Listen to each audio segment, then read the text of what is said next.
Pernah manggil ya Jabbar pas lagi sakit hati? Makanya sering sakit hati. Jabbar itu panggilan untuk orang yang lagi sakit hati, habis dikecewain. Dikecewain oleh apa? Banyak lah, tergantung circle kehidupan kita ya. Ada yang circle-nya lebih ke main, berarti disakitin sama gengnya. Ada yang circle-nya lebih ke romantis-romantisan, disakitin oleh mantannya. Ada yang circle hidupnya seputar masalah kerja, disakitin oleh vendornya, oleh partnernya, oleh teman bisnisnya. Soal circle family life kita disakiti oleh keluarga, anak, orang tua, pasangan, dan seterusnya gitu kan. Yang jelas ketika kita merasa disakitin, ketika kita merasa kayak dikecewain, panggillah Allah. Sebelum kita memanggil netizen. Kan kita suka manggil netizen dulu ya. Posting, update status, story. Terus story-nya tuh curhatnya minta respon lagi tuh. Dengan kasih polling lah. Dengan request lah gitu kan. Baiknya gue putusin atau enggak ya, request gitu. Semuanya putusin terus dia bingung. Gimana ya. Nah sebelum kita istisyarah kepada netizen. Karena netizen itu istisyarah. Bukan istifta, bukan istikharah. Yang paling tinggi itu kan derajatnya dari 3 level. Meminta pendapat nomor 1 tuh istikharah. Minta pendapat Allah. Kedua istifta, minta pendapat ulama. Orang yang berilmu. Ketiga istisyarah, minta pendapat orang yang lebih bijak dan berpengalaman. Termasuk kepada teman kita atau followers kita atau geng kita, itu istisyarah.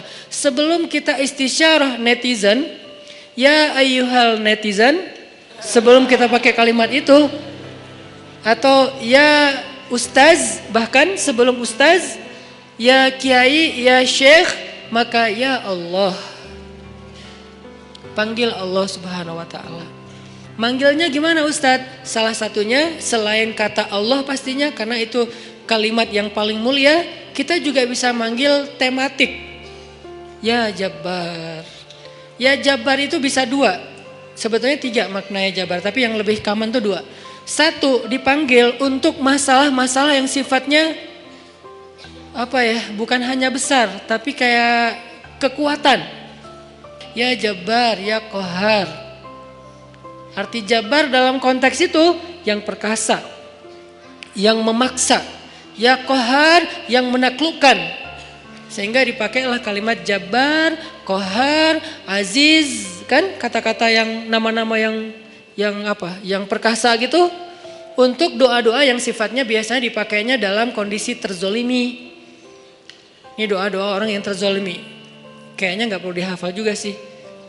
Bukan gak perlu dihafal, gak perlu dipakai. Kenapa? Berharap kita tidak mendoakan orang yang zolim. Kecuali yang dizolimi dalam urusan agama. Kalau dizolimi urusan pribadi sih, mending jangan mendoakan orang yang menzolimi. Kenapa? Rugi. Mending doain diri sendiri.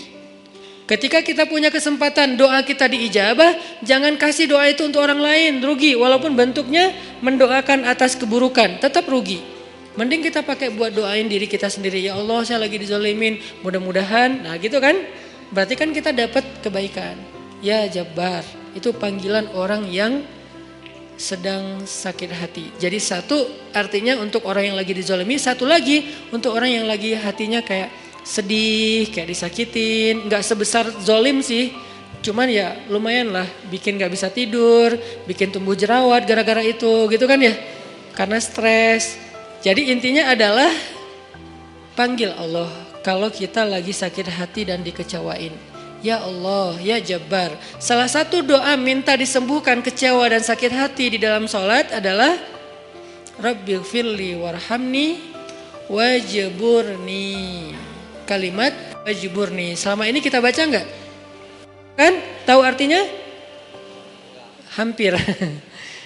Apa arti wajburni? Bukan paksa aku dong Allah, enggak. Padahal arti Jabbar juga yang memaksa kepada kehendaknya.